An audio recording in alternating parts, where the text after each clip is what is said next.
नमस्कार, मैं हूं डॉक्टर प्रीति और आज फिर हाजिर हूं आपके सामने एक बहुत अच्छी सी कहानी लेकर और उसके बहुत ही प्यारे संदेश को लेकर।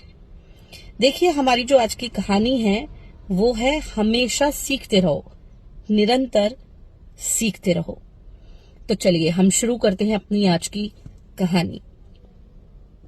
देखिए, एक गांव होता है और वहां से दो व्यक्ति शहर के लिए निकलते हैं, नौकरी करने के लिए निकलते हैं। 2-3 साल अच्छी सी नौकरी करते हैं, पैसा जमा करते हैं और उसके बाद अपना एक बिजनेस, अपना एक व्यवसाय शुरू करते हैं। व्यवसाय शुरू होने के बाद दोनों का व्यवसाय बहुत अच्छा चलता है और खूब तरक्की भी करते हैं।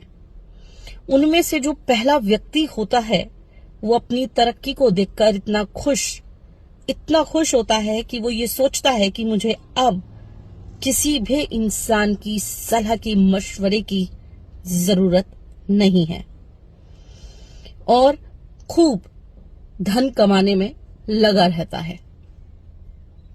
तभी एक मंदी का दौर आता है जब उसका व्यवसाय पूरी तरह ठप पड़ जाता है और वो बहुत परेशान होता है।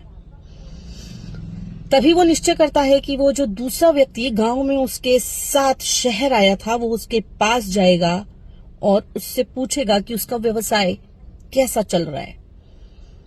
और वो ऐसा ही करता है, वो दूसरे व्यक्ति के पास जाता है और जो दूसरा व्यक्ति है उस पहले व्यक्ति का बहुत आदर, मान, सम्मान करता है और उससे आने का कारण भी पूछता है।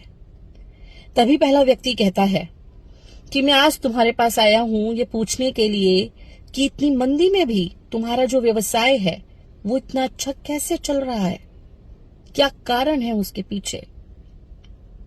क्योंकि मंदी के इस दौर में तो मेरा व्यवसाय पूरी तरह चौपट हो गया और मुझे भारी नुकसान हो गया। तभी दूसरा व्यक्ति कहता है कि मैं अपने व्यवसाय से निरंतर लगातार कुछ ना कुछ सीखता रहता हूं।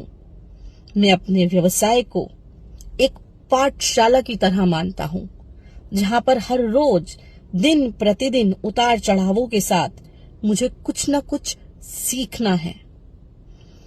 पहला व्यक्ति सब कुछ समझ जाता है।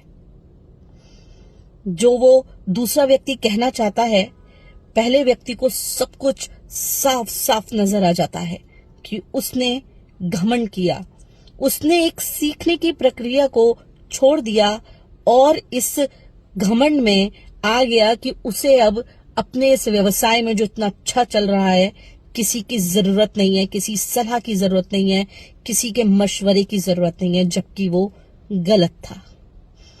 मुझे उम्मीद है संदेश बताने से पहले ही मेरी इस कहानी के जरिए आप लोग समझ गए होंगे कि इस कहानी बताने के पीछे मेरा क्या आशय है। लेकिन फिर भी मैं हमेशा कहती हूं, अगर कहानी मैं बता रही हूं तो संदेश जरूर बताऊंगी। इसलिए देखिए, इस कहानी का संदेश है कि जो जीवन है ना, ये भी एक पाठशाला की तरह है। अगर हमें अच्छा जीवन जीना है तो एक पाठशाला की तरह ही इस जीवन को समझना होगा और चलना होगा। निरंतर अभ्यास करना होगा, निरंतर समझना होगा कि हमें क्या करना है और सीखने की जो प्रक्रिया है, जो एक लर्निंग प्रोसेस होता है, उसे कभी भी बंद नहीं करना है। तभी हम इस जीवन को आगे सुचारू रूप से चला पाएंगे और जीवन में तरक्की कर पाएंगे। मुझे उम्मीद है मेरी कहानियां आप लोगों को बहुत पसंद आती होंगी और आज की कहानी भी पसंद आएगी।